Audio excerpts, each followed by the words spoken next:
Bismillahirrahmanirrahim.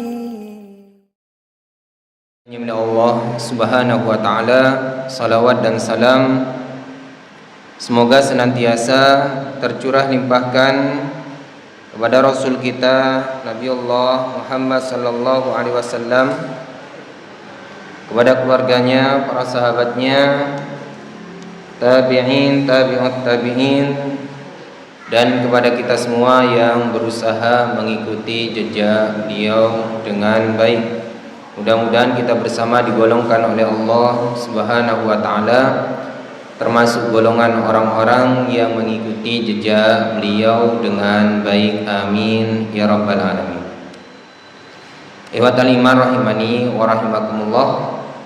Alhamdulillah, pada kesempatan malam hari ini kita dimudahkan oleh Allah Subhanahu wa ta'ala untuk bermuajahah di tempat yang mubarakah ini insyaallah dalam keadaan sehat wal afiyah.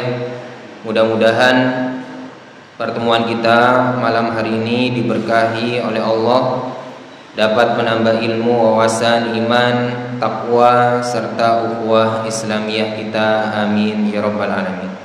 Ikhwatal iman rahimani wa rahimakumullah, jamaah kajian Masjid Al-Jariyat Al-Thalath Surabaya rahimani wa rahimakumullah. Pada pertemuan sebelumnya kita alhamdulillah telah menyelesaikan pembahasan tafsir dari juz Ammah atau juz 30.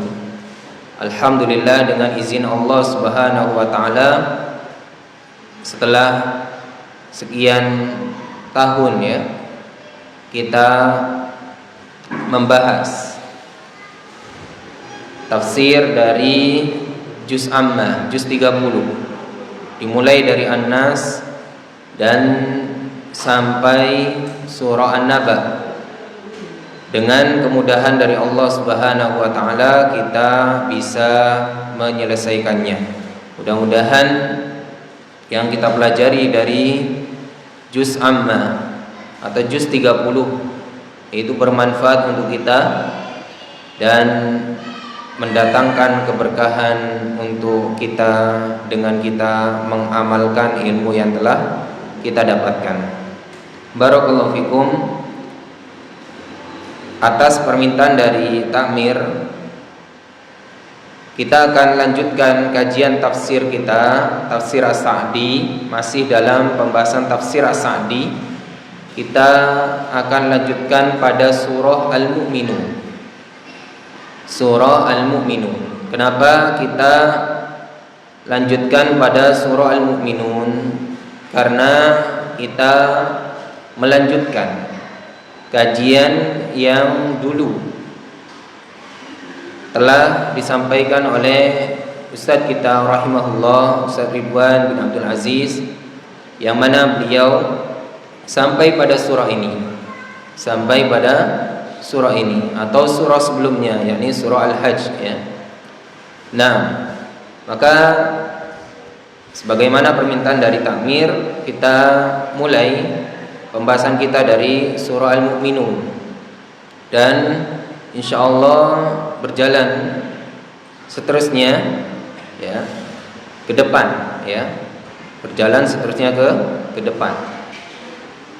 Nah, barakallahu fikum, kita mulai dari ayat pertama dan insyaallah malam hari ini kita akan talqin ayat 1 sampai dengan ayat yang ke-11 ya.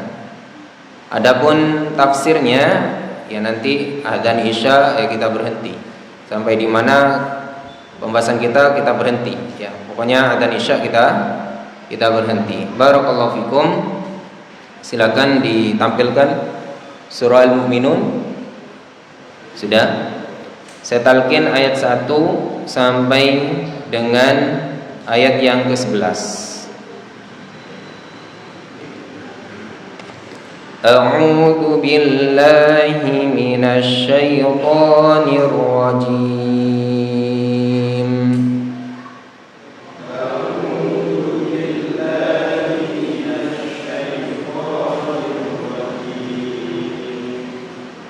Bismillahirrahmanirrahim.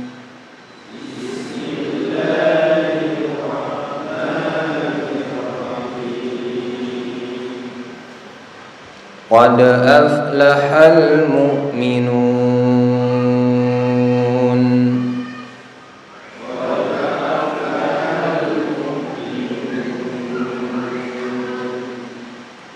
Alladzina hum fi salatihim khashi'un.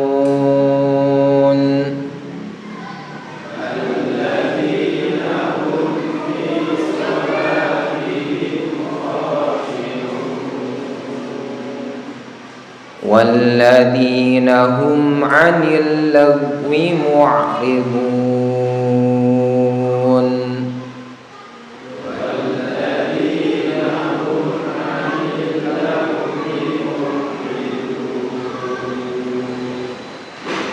وَلَكَتْ أَيْمَانُهُمْ فَإِنَّهُمْ غَيْرُ مَلُومِينَ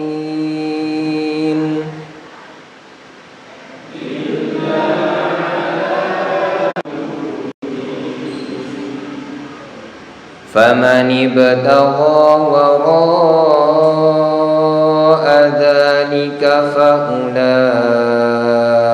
هُمُ الْعَادُونَ.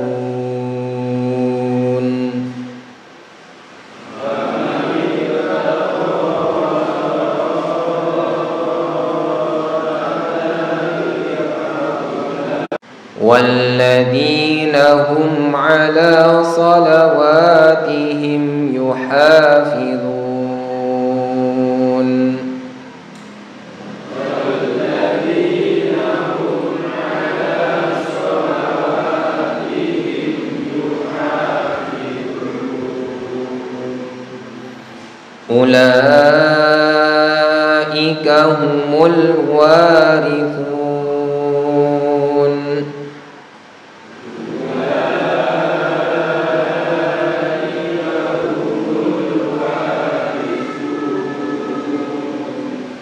الذين يرثون الفردوس هم فيها خالدون.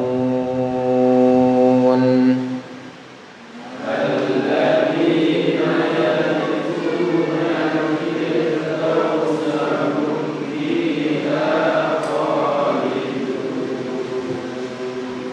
Baik, barakallahu fikum. Silakan dibaca terjemahannya.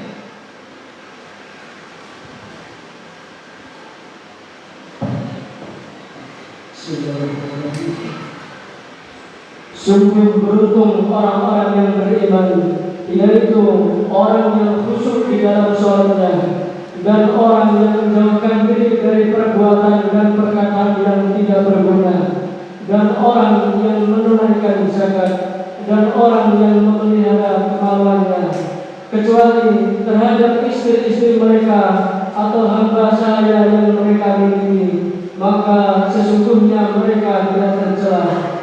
Tetapi barang siapa yang mencari di balik itu, yakni berzina dan sebagainya, maka mereka itulah orang-orang yang melampaui batas.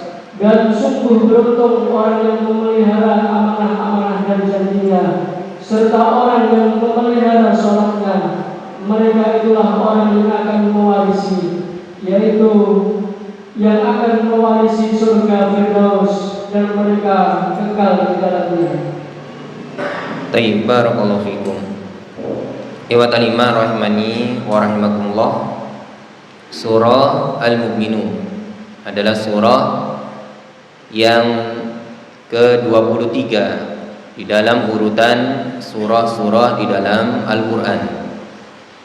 Dan surah Al-Mu'minun ini, ikhwatal iman, adalah bagian dari surah Makkiyah, surah yang diturunkan oleh Allah Subhanahu wa taala kepada Nabi Muhammad sallallahu alaihi wasallam sebelum hijrahnya Nabi Muhammad sallallahu alaihi wasallam ke kota Madinah. Oleh karenanya banyak di dalam pembahasan ayat-ayatnya adalah pembahasan tentang keimanan, tentang hari akhir, tentang bagaimana taat kepada Allah, taat kepada Rasul. Ini merupakan ciri khas dari surah Makkiyah. Meskipun di dalam beberapa ayat, ya, kata para ulama mufassirin, ada sebagian yang termasuk atau termaktub dalam surah Madaniyah. Barakallahu fikum, iwatal iman rahimani wa rahimakumullah. Pada ayat 1 sampai dengan ayat yang ke-11 ini bercerita tentang ciri-ciri atau sifat-sifat orang yang beriman yang akan mewarisi surga Firdaus. Siapakah orang-orang yang beriman yang mereka itu nanti akan mendapatkan surga Firdaus? Dan orang yang beriman yang mendapatkan surga Firdaus tersebut termaktub dalam 11 ayat ini. Ada sekitar 6 ciri orang beriman yang mereka itu akan mewarisi surga Firdaus, sebagaimana telah dibacakan tadi pada ayat kedua, 3 dan seterusnya, yakni orang-orang yang mereka khusyuk di dalam salatnya. Kemudian mereka menghindari atau berpaling dari perkara-perkara yang lagha, yang sia-sia. Kemudian mereka adalah orang-orang yang menunaikan zakat. Kemudian mereka adalah orang-orang yang menjaga kemaluan mereka, menjaga kehormatan mereka, kecuali kepada istri mereka, budak mereka, maka ini tidak tercela. Siapa saja yang mencari selain itu atau di balik itu, maka mereka ini adalah orang yang melampaui batas. Kemudian di antara cirinya yang mewarisi surga Firdaus adalah orang-orang yang mereka memelihara amanah dan janji mereka. Kemudian juga orang-orang yang senantiasa menjaga solat mereka. Maka 6 ciri ini adalah ciri-ciri orang beriman yang nanti pada hari kiamat akan mewarisi atau akan mendapatkan surga Firdaus. Sedangkan surga Firdaus adalah surga tertinggi, surga yang paling didamba-dambakan oleh seluruh kaum muslimin. Iwatul iman rahimani wa rahimakumullah. Langsung kita bahas tafsirnya. Silakan Qari dibaca. Assalamualaikum warahmatullahi wabarakatuh. Allahumma salli ala Muhammad wa ala muslimin wa muslimat. Amin. Wassalatu wassalamu ala Rasulillah wa ala alihi wa sahbihi ajma'in. Qala mu'allif rahimahullah, hadza tanbihun min Allah bi dzikri ibadihi al-mu'minin wa dzikri falahihim wa sa'adatihim bi ayyi shay'in wasalu ila dzalik wa fi dhamma dzalika al-haqqu 'ala al-ihtisan bi sifatihim wa targhib fiha. فليدين عبد نفسه وغيره على هذا الآيات يعرف بذلك ما معه وما مع غيره من الإيمان زيادة ونقصا حسرة وقلة. قوله قد أفلح المؤمنون أي قد فازوا وسعدوا ونجحوا وأدركوا كل ما يراه. المؤمنون الذين آمنوا بالله وصدقوا المرسلين. ثانيا الذي من صفاتهم الكاملة أنهم في صلاتهم خاشعون. والخشوع في الصلاة هو حضور القلب بين يدي الله تعالى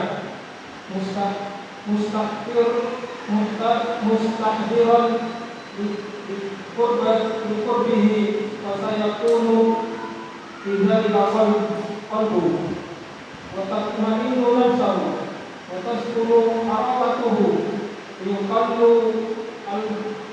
التفاته متحجبا بين يدي ربه مستحضرا جميع ما يقول له ويفعله في صلاته من أول صلاة إلى آخرها فتنتفي بذلك الوساوس الأفكار والربيات وهذا روح الصلاة والمقصود منها وهو الذي يكتب للعبد فالصلاة التي لا خشوع فيها ولا حضور قلب وإن كانت مجزية مثابا عليها فإن الثواب على حسب ما يحمل القلب منها. Baik, cukup dulu.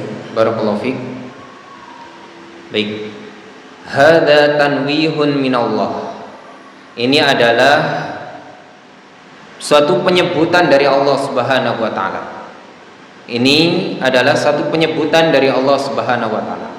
Dalam ayat 1 sampai 11 ini Allah menyebutkan sesuatu, yakni menyebutkan tentang ciri orang beriman yang akan mewarisi surga Firdaus.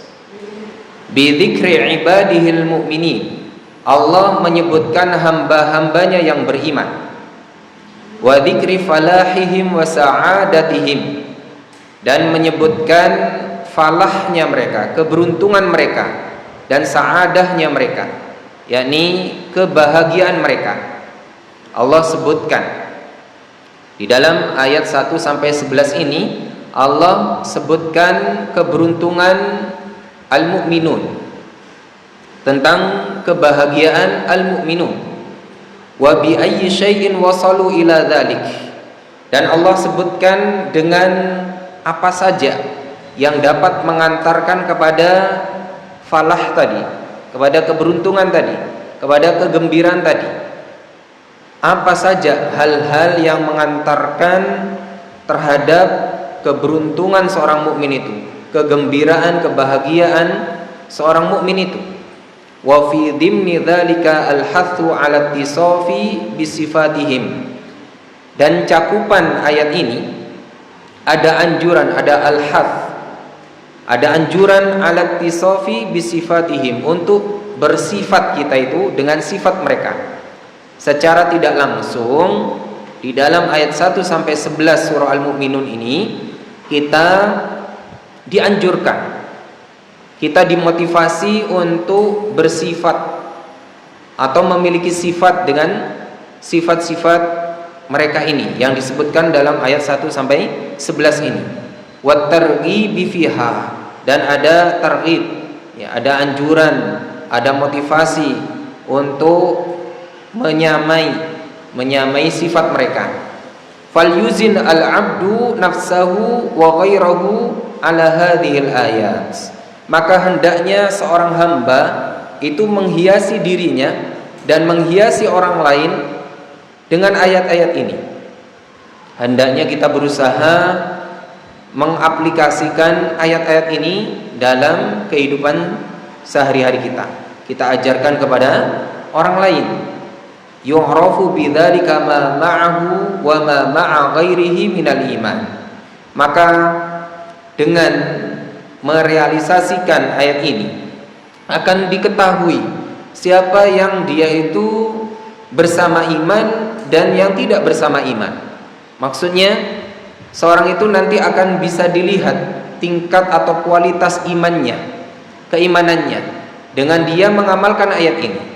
Ketika dia bisa mengamalkan ayat ini, maka dia bersama iman. Ketika dia tidak bisa mengamalkan ayat ini, imannya belum sempurna. Ziyadatan wa nuqsan, baik itu bertambah imannya atau berkurang. Ketika seorang itu mengamalkan ayat ini dengan kualitas yang tinggi atau totalitas, berarti dia tinggi imannya, ziyadah, bertambah. Tapi ketika dia malas atau banyak lalai dari mengamalkan ayat-ayat ini, ayat yang disebutkan tadi, maka dia sedang apa? Nuqsan, sedang berkurang. Wa kathratan wa qillatan, banyak maupun sedikitnya iman itu ketahuan dari apa? Dari seberapa kualitas dia mengamalkan ayat ini, yakni ayat 1 sampai 11 tadi. Sifat-sifat orang beriman ada 6 tadi, sifat-sifat orang beriman yang mewarisi surga Firdaus. Kemudian faqauluhu qad aflahal mu'minun, firman Allah pada ayat yang pertama, qad aflahal mu'minun, sungguh telah beruntung orang-orang yang beriman. Ai qad fazu wa sa'idu wa najahu, maksudnya mereka adalah orang-orang yang memperoleh kemenangan, orang-orang yang memperoleh kebahagiaan, orang-orang yang memperoleh keberuntungan. Mereka fazu, sa'idu, najahu. Jadi orang yang beriman itu telah aflah. Apa orang yang aflah itu? Atau siapa orang yang aflah itu? Orang yang aflah itu orang yang faz, sa'id, dan najih. Orang yang dia itu menang, kemudian dia itu bahagia, kemudian dia itu beruntung. Seorang itu tidak dikatakan aflah, yakni beruntung, ketika dia tidak merasakan kemenangan yang hakiki, dia tidak mendapatkan kebahagiaan yang puncak, dia tidak mendapatkan keberuntungan yang puncak, yang tinggi.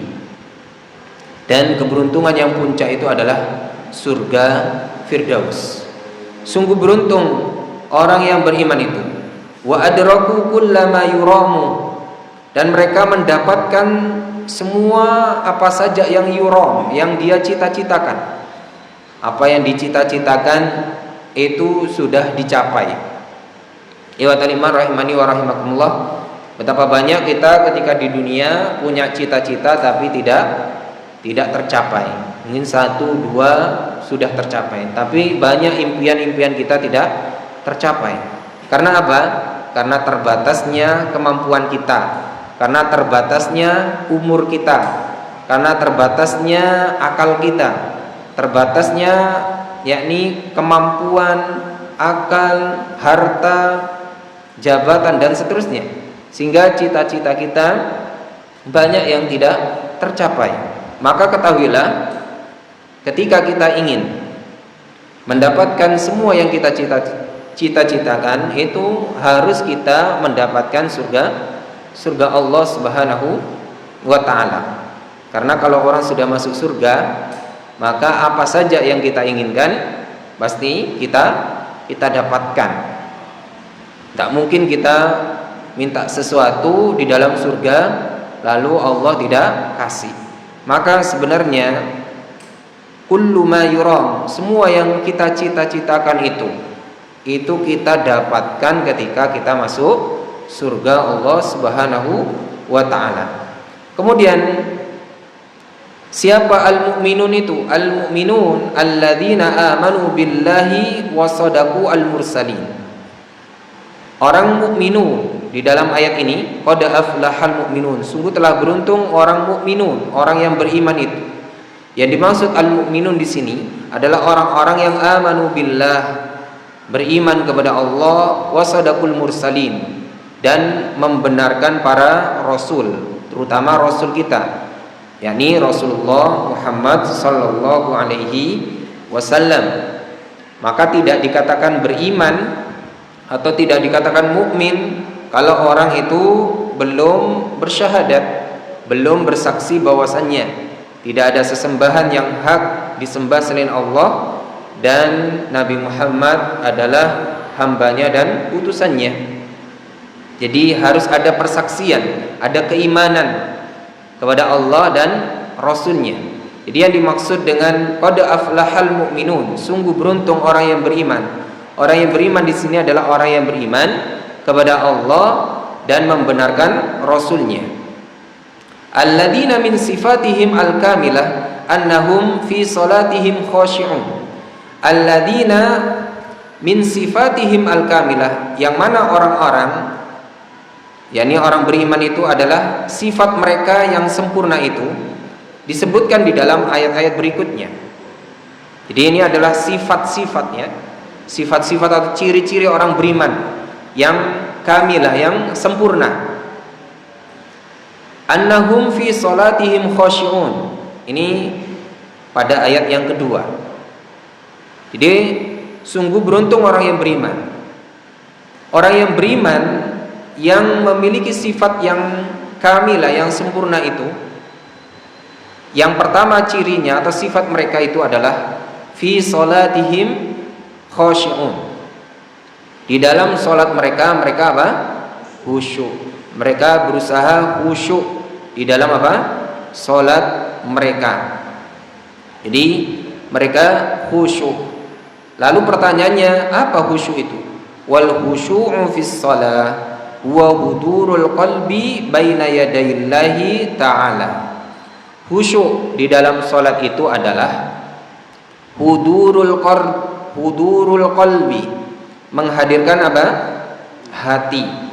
Baina yadayillahi ta'ala, di hadapan Allah Subhanahu wa ta'ala. Ikhwatal iman rahimani wa rahimakumullah, maka ketika kita khusyuk di dalam salat kita, atau kita dikatakan khasyi' atau khasyi'un di dalam salat kita, yakni ketika kita menghadirkan hati kita di dalam salat kita di hadapan Allah Subhanahu wa taala.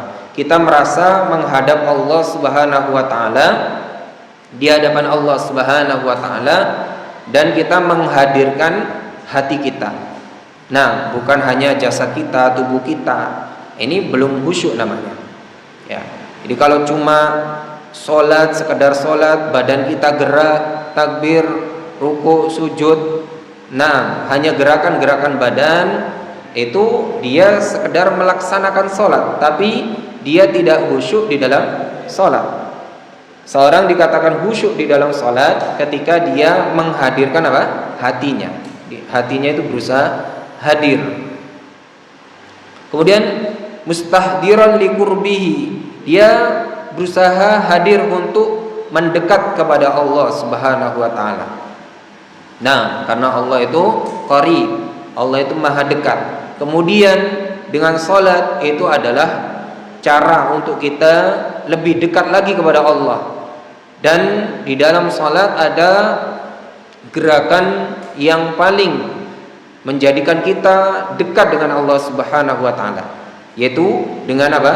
Dengan sujud kita. Fayaskunu dzalika qalbuhu. Lalu dengan itu menjadi tenang hatinya. Jadi orang yang khusyuk itu ketika salat hatinya tenang. Nah, hatinya apa? Tenang. Wa tatma'innu nafsuhu, dan jiwanya menjadi apa? Tumakninah, nyaman, tenang, sakinah, tumakninah. Nah, wa taskunu harakatuhu, dan gerakan-gerakannya menjadi tenang. Nah, ini yang seperti yang disampaikan oleh Ibnu Qayyim rahimahullah. Ibnu Qayyim rahimahullah pernah mengatakan bahwasanya khusyuknya hati itu melazimkan khusyuknya gerakan anggota badan. Tidak bisa seorang itu dikatakan khusyuk tapi sudah kelihatan dari gerakan badannya, sholatnya cepat-cepat, banyak gerak-gerak, apalagi umpamanya wis tidak tenang, gerusa-gerusu badannya, banyak geraknya, garuk-garuk. Kalau garuk sekedar garuk tidak apa-apa, garuk-garuk dari awal sampai akhir, garuk-garuk terus. Nah, ini bukan khusyuk. Ini namanya gatal-gatal. Ya harus mandi lagi, ya, wudunya dan mandi. Ini mau sholat, katanya mau khusyuk, tapi badannya tidak dibersihkan. Ini berarti tidak mau khusyuk. Jadi khusyuk itu iwatal iman rahimani wa rahimakumullah ada kesinambungan atau ada korelasi, ada hubungan antara tenangnya jiwa dengan tenangnya gerakan. Ya. Jadi tenangnya jiwa, tenangnya hati itu berpengaruh kepada apa? Tenangnya gerakan. Nah, begitu juga tenangnya gerakan itu berpengaruh kepada tenangnya hati. Makanya kalau kita ingin khusyuk, bisa kita mengupayakan dengan apa tadi? Bersucinya dengan sempurna, pakai minyak wangi, pakai pakaian yang terbagus, yang enak dipakai. Itu membantu sehingga kita bisa lebih tenang. Dan nanti ketika hati kita tenang, akan berpengaruh kepada harokah kita, kepada apa? Gerakan kita. Wa yakillu iltifatuhu, dan akan sedikit keberpalingannya. Dia itu maksudnya akan sedikit ingat bisikan-bisikan atau keberpalingan ya. Keberpalingan itu biasanya sholat kita kan tiba-tiba hadir ingat ini. Itu kan manusiawi ya. Kalau orang nggak pernah kepikiran tentang sesuatu, ini mungkin saja ada orang yang seperti itu. Sholatnya itu benar-benar lupa semuanya. Mungkin ada orang seperti itu, tapi jarang sekali. Makanya di sini pakai kalimat wa yakillu iltifatu, sedikit iltifatnya, keberpalingannya. Ya. Jadi kalau sedikit berarti masih ada. Ya. Jadi kita masih ingat pekerjaan, ingat ini, itu masih ada terbesit ya kan. Tapi sedikit, sedikit. Beda dengan orang yang tidak khusyuk. Orang yang khusyuk itu sedikit keberpalingannya. Muta'addiban baina yadai Rabbi, karena dia sedang muta'addib, sopan atau beradab di hadapan Tuhannya. Mustahdiran jami'a ma yaquluhu wa yaf'aluhu fi salatihi, dia menghadirkan seluruh apa yang dia ucapkan dan apa yang dia kerjakan di dalam salatnya. Jadi apa yang dia ucapkan dia hadirkan. Ketika dia mengucapkan Allahu Akbar, Allah Maha Besar, dia pahami itu dengan sebaik-baiknya. Kemudian ketika dia sujud, gerakannya dia menunjukkan bahwasanya dirinya rendah di hadapan Allah Subhanahu wa taala. Ketika dia ruku, membaca subhana rabbiyal azim, maha suci Allah yang maha agung. Bahwasanya Allah tidak pernah berbuat salah, terbebas dari cacat, kesalahan, dan seterusnya. Maka orang yang khusyuk itu selalu mustahdiran jami'a ma yaquluhu wa yaf'aluhu fi salatihi, menghadirkan seluruh apa saja yang yaquluhu, yang dia ucapkan. Makanya kalau kita belum paham apa yang kita ucapkan, sulit khusyuk. Kalau kita sholat sekedar baca tapi tidak tahu artinya, ya sulit khusyuk. Gimana kita mau khusyuk? Sedangkan khusyuk itu harus dia menghadirkan apa yang dia ucapkan. Apa yang dia ucapkan itu paham. Dia baca apa, maknanya apa itu dia paham. Kalau perbuatan masih bisa ya dipahami, ini tidak perlu mungkin nggak perlu dihafalkan. Tapi kalau bacaan ini perlu dihafalkan dan perlu difahami. Perbuatan pun ya ini harus difahami juga. Betapa kita itu sholat itu intinya adalah sami'na wa ata'na. Kita dengar, kita taat. Sallu kama ra'aitumuni usolli. Sholatlah kalian sebagaimana melihat aku Rasulullah Muhammad sallallahu alaihi wasallam sholat. Jadi benar-benar gerakan kita itu ya mencontoh Rasul. Kita tidak boleh ngarang-ngarang. Jadi kita sholat itu benar-benar sakral, kata orang itu. Sakral itu tidak boleh kita ngarang-ngarang sendiri. Benar-benar tunduk kepada Allah. Sampai gerakan kita itu diatur oleh Allah dan Rasulnya. Tidak boleh kita buat sendiri, umpamanya takbir harusnya begini lalu kita begini, umpamanya ruku harusnya ya rata-rata air lalu kita mendangah begini, sujud harusnya hidung menyentuh lantai lalu kita tidak menyentuhnya, sebagaimana yang dicontohkan oleh Nabi di dalam sunnah-sunnah ya atau sifat-sifat salat. Maka ini adalah sikap-sikap yang menjadikan kita tidak patuh terhadap ajarannya. Ini iwatan lima rahimani wa rahimakumullah. Maka seorang yang khusyuk itu adalah orang yang menghadirkan apa saja yang dia ucapkan dan apa yang dia lakukan di dalam salatnya. Min awwali salatihi ila akhiriha, dari awal salatnya sampai akhirnya. Jadi bukan ketika awalnya saja Allahu Akbar dia khusyuk, bahkan ada yang sholatnya tidak dimulai-mulai, sholatnya tidak dimulai-mulai, takut tidak khusyuk, ini kelewatan. Maka sudah bismillah, sholat Allahu Akbar, khusyuk, bismillah. Ya khusyuknya di awal saja, karena apa? Mungkin pahamnya cuma Allahu Akbar saja ya. Setelah itu tidak paham. Maka ini ya harus dimotivasi. Ya tidak masalah daripada tidak sholat kan ya. Jadi orang-orang yang seperti ini jangan kita cela. Orang yang belum khusyuk ini paling tidak dia sudah sholat. Maka kita kita motivasi mereka itu bagaimana mereka meningkatkan kualitas sholat mereka. Jadi orang yang belum sholat kita motivasi untuk sholat, orang yang sudah sholat kita motivasi untuk khusyuk. Jangan sampai kita itu salah di dalam berdakwah ya. Orang belum sholat sudah disuruh khusyuk. Orang nggak pernah sholat, kamu harus khusyuk di dalam sholat. Dia belum sholat ya. Jadi kalau ada orang ya sudah sholat itu sudah alhamdulillah. Kemudian ya kalau dia belum khusyuk, itu namanya dia masih belajar, kita perlu ajarkan ya. Kita sampaikan bahwasannya sholat yang kita lakukan ini ya butuh yang namanya apa? Khusyuk. Kemudian fatantafi bidzalika alwaswas wal afkaru ar-radiyah. Berkat itu bisikan-bisikan setan dan pikiran-pikiran yang hina itu tantafi, lenyap, hilang.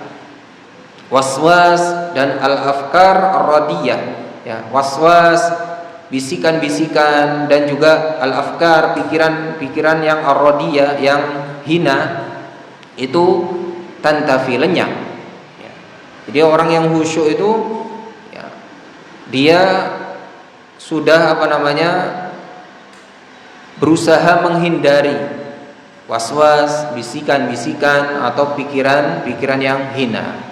Ya pikirannya tetap ada, ya bukan hilang. Kalau hilang berarti apa? Gila. Nah, jadi orang sholat itu tetap ada afkarnya, ada pikirannya, tapi dia tidak memiliki afkar yang rodiyah, yang apa? Yang hina. Mikir yang jelek-jelek, mikir yang buruk-buruk, mikir tentang dunia. Nah, pikirannya kepada Allah, akhirat dan seterusnya. Wa hadza ruhus shalah, dan khusyuk itu adalah ruhnya salat. Ya. Ruh, ya. Ruh itu adalah sesuatu yang menjadikan isi dalam sesuatu sehingga menghidupkan, menyuburkan sesuatu tersebut. Contoh manusia punya ruh, maka manusia itu hidup, tumbuh, berkembang. Coba manusia tidak ada ruhnya, ya sekedar jasadnya, ya jadi jenazah itu. Jadi bedanya kita yang hidup dengan orang yang mati itu apa? Orang yang hidup itu ada ruhnya, orang yang mati itu tidak ada ruhnya. Nah, jasadnya sama, tapi orang yang mati itu tidak ada ruhnya. Lah, orang yang sholat tidak khusyuk itu sama saja sholatnya tidak ada ruhnya. Karena khusyuk itu ruhus sholat, ruhnya sholat. Jadi sholatnya tidak hidup atau setengah mati, setengah hidup setengah mati. Karena apa? Setengah khusyuk setengah tidak. Jadi dikatakan sholat kita itu hidup atau tidak ketika khusyuk itu bertambah atau totalitas. Semakin tinggi tingkat kehusyuan kita, maka semakin hidup salat kita. Dan sebaliknya, semakin berkurang khusyuk di dalam salat kita, maka ruh hidupnya salat kita itu semakin berkurang. Nah, mungkin itu saja dulu ya. Ini sudah adzan. Diadani, nanti kalau ada pertanyaan monggo setelah adzan. Barakallahu fiik. Monggo jika ada yang ditanyakan.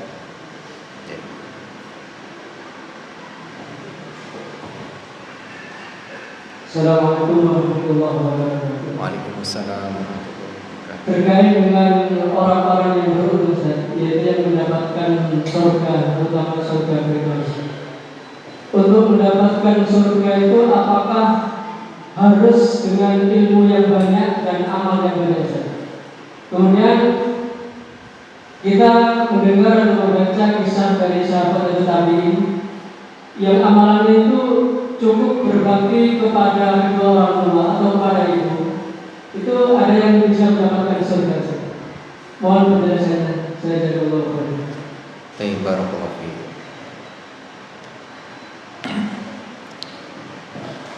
Nah, yang pertama, untuk mendapatkan surga Firdaus itu apakah harus memiliki ilmu yang banyak dan mengamalkan ilmu itu dengan amalan yang banyak? Barakallahu fiik. Maka jawabannya adalah bahwasanya ilmu itu adalah wasilah kepada amalan-amalan yang disebutkan dalam ayat 1 sampai 11 tadi, atau 6 sifat tadi. Contoh yang pertama saja, bahwasanya di antara ciri orang yang beriman yang mendapatkan surga Firdaus itu adalah alladzina hum fi sholatihim khosyi'un, adalah orang-orang yang mereka itu khusyuk di dalam sholat mereka. Maka pertanyaannya, bisakah kita khusyuk kalau tidak berilmu?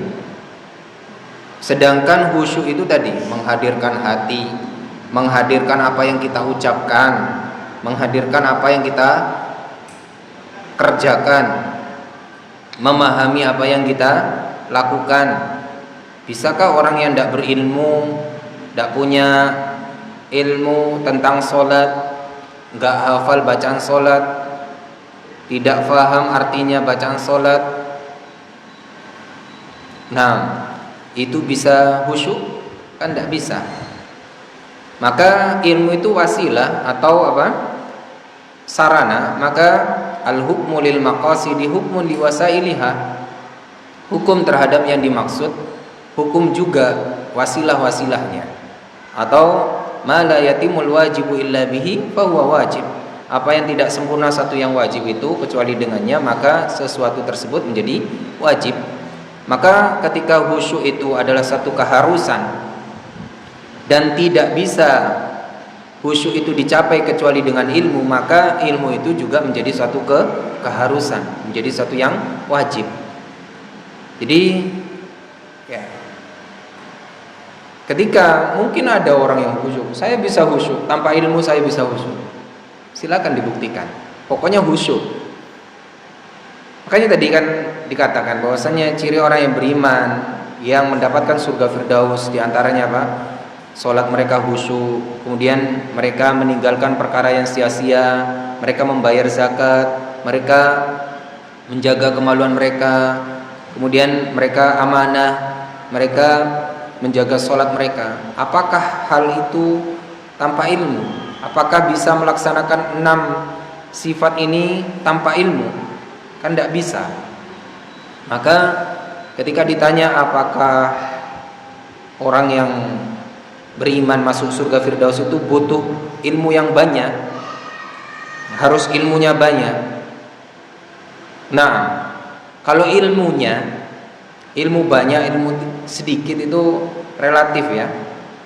Ilmu banyak, ilmu sedikit itu relatif. Kalau yang masuk surga Firdaus cuma yang ilmunya banyak, nanti banyak orang gak masuk surga Firdaus. Maka orang yang masuk surga Firdaus itu adalah orang yang dia itu memiliki sifat-sifat yang 6 tadi, ya. Dan sifat yang 6 tadi itu diperoleh dengan ilmunya, mengilmuinya. Pokoknya tentang sholat tadi, mengilmui sholat. Umpamanya tentang zakat, mengilmui zakat. Umpamanya dia tentang amanah, mengilmui tentang amanah itu. Umpamanya tentang menjaga kemaluan, dia mengilmui tentang apa saja yang bisa menjaga kemaluan kita, menjaga kehormatan kita, dan seterusnya. Jadi ya, ilmu yang pokok atau ilmu yang berkaitan dengan 6 sifat ini, jika diilmui dengan baik dan diamalkan, itu sudah mengantarkan dia ke dalam surga Firdaus. Meskipun dia tidak menguasai ilmu-ilmu secara tafsil, ya, dia menguasai ilmu faraid, ini adalah bidangnya ulama dan ada keutamaan sendiri bagi ulama, ya. Mudah-mudahan ulama itu juga adalah orang-orang yang juga terdepan di dalam mendapatkan surga Firdaus, karena mereka adalah orang-orang yang mengilmui semua hal dalam agama. Tinggal apakah mereka mengamalkan. Nah, ini kalau berilmu, banyak orang berilmu, tapi apakah dia mengamalkan ataukah tidak, ya ini sedikit sekali, ya. Bisa jadi orang yang ilmunya sedikit tapi dia mengamalkan semua ilmu yang didapatkan meskipun sedikit. Bisa jadi juga orang yang ilmunya banyak tapi sedikit yang diamalkan, banyak yang belum diamalkan. Jadi yang tepat adalah orang yang mengilmui dan mengamalkan ilmunya, bukan banyak ilmu, bukan, ya. Karena kalau banyak ilmu ini relatif, ya. Ini relatif. Barakallahu fiik. Monggo yang lainnya. Assalamualaikum warahmatullahi wabarakatuh. Tadi Pak Ustaz menerangkan tentang manusia atau muslim yang akhlak adalah manusia yang menang, bahagia, beruntung. Nah, kalau mereka mengamalkan 6 amalan itu Pak Ustaz. Dan jadi pertanyaannya, kalau yang tidak bisa, ada beberapa amalan yang tidak bisa kita amalkan, apakah secara otomatis kita tidak menjadi mukmin yang akhlak? Terus yang kedua, tadi Pak Ustaz menjelaskan tadi kalau orang yang sholat beruntung dia sholat. Kalau dia sudah sholat, usahakan yang khusus. Dan saya tanyakan, kalau mereka yang tidak sholat akhirnya sholat, tetapi kan banyak muslim yang sholat tetapi banyak yang tidak sesuai sifat sholat Nabi. Bagaimana dengan hal yang semacam itu? Jazakumullah. Barakallahu fiik. Ya. Jadi betul pertanyaan yang pertama, orang yang aflah tadi adalah orang yang faz, sa'id dan najih.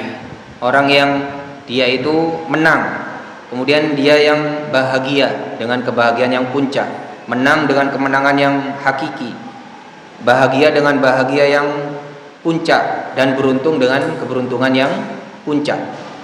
Nah, dan 3 sifat ini atau 3 makna dari aflah ini, baik itu yakni faz, sa'id dan najih, ini tidak bisa digambarkan atau dideskripsikan dengan keberuntungan di dunia, bukan. Makanya yang bisa menggambarkan orang yang aflah ini hanya surga Allah Subhanahu wa taala. Makanya tadi tidak mungkin kita itu menang dengan kemenangan yang sesungguhnya, kemudian bahagia dengan kebahagiaan yang sesungguhnya, atau beruntung dengan keberuntungan yang puncak, kecuali kita telah mendapatkan surga Allah. Kalau kita belum mendapat surga Allah, itu belum aflah. Ya, mungkin ada orang di dunia juara 1 atau orang terkaya, itu belum aflah, ya. Belum aflah. Jadi aflah yang dimaksud di sini Orang beruntung yang dimaksud di sini adalah orang yang sudah meraih surga Allah Subhanahu wa taala, khususnya surga Firdaus. Ini puncaknya. Ya, ini puncaknya. Kemudian pertanyaannya tadi, ya, disebutkan tadi ada 6 sifat. Umpamanya ada yang bisa melakukan 1 sifat, 2 sifat, tapi tidak melaksanakan sifat yang lain, gitu ya pertanyaannya ya. Itu bagaimana? Barakallahu fikum. Maka 6 sifat ini adalah 6 sifat yang harus dimiliki semuanya oleh orang yang ingin masuk surga Firdaus. Tidak boleh, tidak saya khusyuk saja dalam sholat, tapi masalah zakat saya tidak mau bayar zakat, atau enteng saja dalam masalah zakat. Dalam masalah amanah saya tidak mau amanah. Dalam masalah menjaga kemaluan saya tidak menjaga kemaluan. Tapi giliran sholat saya akan jaga sholat saya agar khusyuk, ya. Kemudian dan lain sebagainya. Tidak bisa. 6 ini harus, ya, 6 ini harus ditunaikan semua. Itulah yang membedakan orang yang mendapatkan surga Firdaus dengan orang yang tidak mendapatkan surga Firdaus. Makanya syaratnya memang berat. Emangnya Ustaz saya punya cuma 5, yang 1 ini belum, ya diusahakan ya, karena ya untuk mendapatkan hasil yang terbaik harus dengan usaha yang terbaik ya. Sama di dunia, orang yang ingin dapat ranking 1 atau juara 1 harus memberikan nilai-nilai yang terbaik ya. Tidak bisa, tidak, saya hanya beberapa pelajaran saja yang saya nilainya tinggi, untuk 1 pelajaran ini saya nilainya rendah, tidak apa-apa. Tidak bisa. Kalau ingin mendapatkan surga Firdaus, dan surga Firdaus adalah surga yang tertinggi ya, maka harus menunaikan 6 sifat ini. Tidak boleh meninggalkan salah satunya. Namanya saja surga Firdaus. Kalau panjenengan tidak ingin surga Firdaus, ingin surga yang di bawahnya, mungkin adalah kualitas-kualitas yang di bawahnya lagi. Pokoknya ya sholat, ya khusyuk, ya tapi kadang nggak khusyuk, banyak tidak khusyuknya, ya amanah tapi ya kadang teledor, dan seterusnya. Ini orang-orang yang seperti ini ya tidak dapat surga Firdaus, tapi mungkin dapat surga yang lain ya, mungkin dapat surga di bawahnya, karena surga itu apa, bertingkat-tingkat. Kemudian pertanyaan yang kedua adalah berkenan dengan tadi dikatakan bahwasanya orang yang belum sholat, bagaimana kita bimbing supaya dia sholat terlebih dahulu. Yang penting dia sholat itu sudah alhamdulillah. Kemudian orang yang sudah sholat kita bimbing gimana caranya dia bisa khusyuk. Nah itu memang proses yang benar. Jangan sampai kita itu berdakwah itu langsung mengajak orang untuk khusyuk di dalam sholat. Karena tingkatan khusyuk di dalam sholat ini adalah tingkatan yang tertinggi ya. Orang yang baru mengenal sholat atau dia berusaha belajar sholat, ajari saja dia bagaimana rajin sholat, itu sudah dulu. Yang penting dia rajin sholat dulu. Ajari bacaan sholat, ajari gerakan sholat yang benar ya. Nanti dengan dia belajar bacaan yang benar, gerakan yang benar seperti yang disampaikan tadi, sesuai dengan sifat-sifat ya, sifat sholat Nabi ya, maka dia nanti akan dengan otomatis khusyuk itu datang dengan sendirinya. Jadi khusyuk itu adalah buah dari usaha yang panjang ya. Jadi nggak bisa buah itu didapatkan tanpa kita menanam pohon itu. Jadi pohonnya khusyuk itu adalah dengan kita menjaga gerakan sholat itu yang sempurna, dengan kita mengamalkan bacaan-bacaan sholat itu yang baik, memahaminya, lalu berbuahlah khusyuk itu. Jadi khusyuk itu tidak bisa secara langsung kita khusyuk lalu sementara pohonnya atau gerakannya kemudian bacaannya belum kita usahakan. Mustahil ya, mustahil kalau ada anggapan orang saya sudah khusyuk sementara tadi gerakannya tidak tumaknina, tidak sesuai dengan sifat sholat Nabi, bacaannya tidak sesuai dengan bacaan Nabi. Ya, ini adalah kehusyuan yang semu. Kehusyuan yang semu. Bisa jadi dia merasa khusyuk, tapi khusyuknya dari setan. Khusyuknya dari apa? Dari setan. Karena dia tidak terpenuhi di dalam memperoleh kehusyuannya tersebut. Di dalam memperoleh kehusyuannya tersebut, karena diperoleh dengan cara yang salah. Ada lagi? Ya.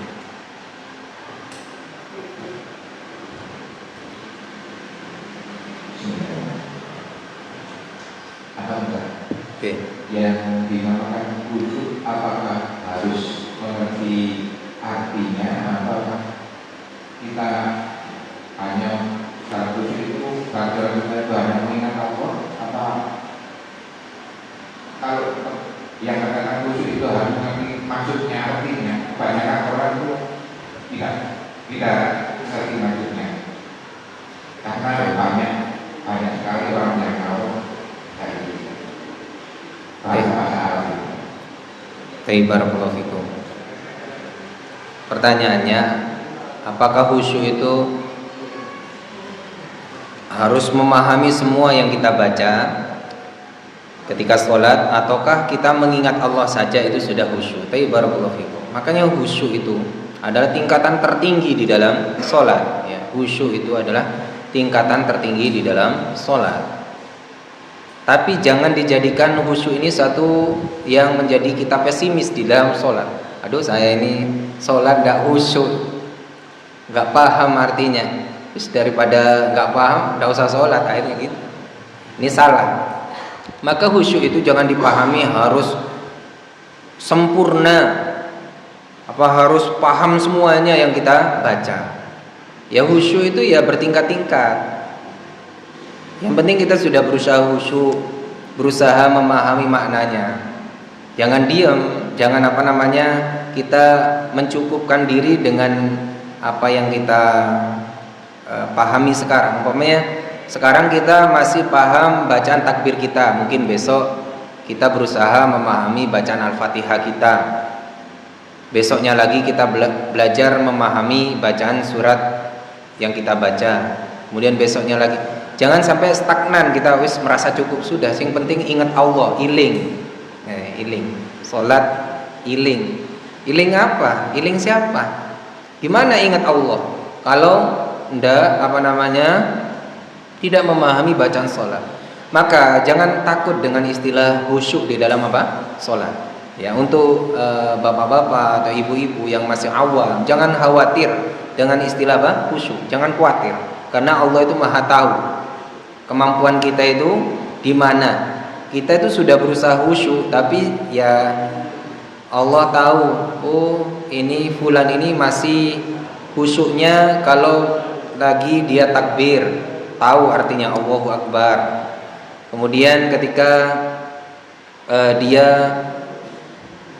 i'tidal, sami Allahu liman hamidah, Allah mendengar orang yang memujinya di bagian-bagian tertentu. Kemudian di bagian yang lain dia tidak memahaminya.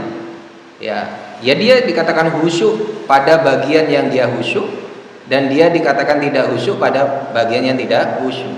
Jadi dia tetap meraih khusyuk itu, tapi tidak sempurna. Jadi jangan diartikan khusyuk itu harus semuanya itu harus paham. Kalau semuanya harus paham, kalau pas imamnya baca surat yang kita tidak hafal, panjang lagi. Pokoknya imamnya baca surah Al-Baqarah atau surah Al-Imran, semua satu surat. Berarti saat itu kita ngeblank gitu. Ngeblank ibarat kabel itu putus. Dibaca apa ini ustadznya ini? Ya. Itu berarti saat itu kita sedang kemana-mana itu. Ya, imamnya nangis ya ikut nangis.